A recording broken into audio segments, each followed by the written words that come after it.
Ευρωπαϊκή Εβδομάδα Ελέγχου Μελανόματος ήταν αυτή που πέρασε. Αρκετοί ήταν εκείνοι λοιπόν που και στη χώρα μας επισκέφθηκαν τα δερματολογικά ιατρεία, όπου μπορούσαν να κάνουν δωρεά έλεγχο και χαρτογράφηση στις ελιές και τα μελανόματα. Οι δερματολόγοι πάντως τονίζουν ότι η επίσκεψη στο ιατρείο τους θα πρέπει να γίνεται προληπτικά κάθε χρόνο και όχι όταν θα έχει προκληθεί κάποια βλάβη. Το ρεπορτάζ είναι της Χριστίνας Παπαδημητροπούλου. Αυτή βγήκε πέρσι, μπορούμε να τη δούμε? Ναι, βεβαίως. Και εξετάζοντας την ελιά αυτή διαπιστώνουμε ότι είναι συμμετρική και τα όρια της είναι φυσιολογικά, είναι ομαλά. Πρόκειται για ένα καλοήθη σπήλο, μια καλοήθη ελιά, για την οποία δεν χρειάζεται να ανησυχείτε.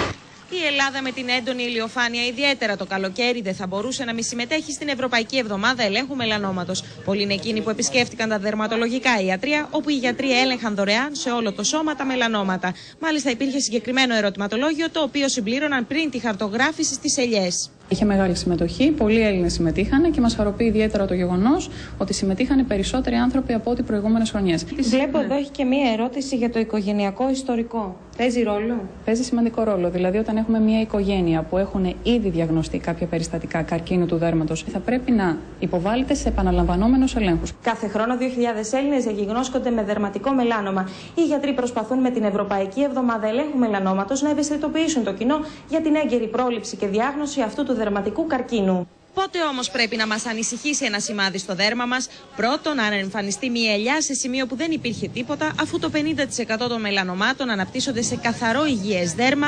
Δεύτερον, αν αλλάξει χρώμα, γίνει πιο σκούρα, ποικιλόχρωμη ή όταν υποστρέφει, δηλαδή χάνει το χρώμα της. Και τρίτον, όταν αυξηθεί η διάμετρός της, το μέγεθός της δηλαδή. Στο δερματολόγο πηγαίνω, δεν έχω κάποια μεγάλη ελιά, είτε στο σχήμα κρεατοελιάς, δηλαδή κάτι έντονο για να χρειαστεί να το προσέξω, ούτε μου έχει κάνει. Συνήθως λένε ότι μπορεί να μαυρίσει, μπορεί να ζαρώσει, μπορεί να έχει διάφορα τέτοια στάδια να βλέπεις. Επειδή δεν μου έχει τύχει κάτι τέτοιο, δεν χρειάστηκε γι' αυτό το λόγο. Για άλλες περιπτώσεις, ναι. Ωραία, και πού ναι.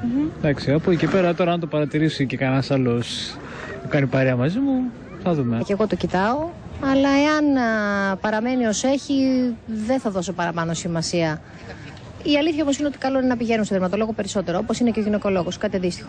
Μεγάλη προσοχή στην έκθεση στην ηλιακή ακτινοβολία χρειάζονται τα παιδιά. Οι εγκάβματα στην παιδική ηλικία αποτελούν πολύ σημαντικό παράγοντα κινδύνου ανάπτυξης μελανόματος αργότερα στην ενήλικο ζωή. Προσοχή με χρήση καπέλων, ανοιχτόχρωμων ρούχων, μακριά μανίκια. Πηγαίνω στο δερματολόγο μου και μου λέει τι να κάνω. Βάζω και ειδική προστασία πάνω όταν έχω ελιά. Να μην καθόμαστε στον ήλιο τις μεσημεριανές ώρες συνήθως. Το βασικότερο είναι να αποφεύγουν οι λουόμενοι την ηλιοθεραπεία το μεσημέρι 12 με 4, ιδιαίτερα εκείνοι με ανοιχτό φωτότυπο. Βέβαια, προκειμένου να αποκτήσουν σοκολατένιο μαύρισμα που αρέσει σε γυναίκες και άνδρες, λίγοι είναι τελικά εκείνοι που το τηρούν.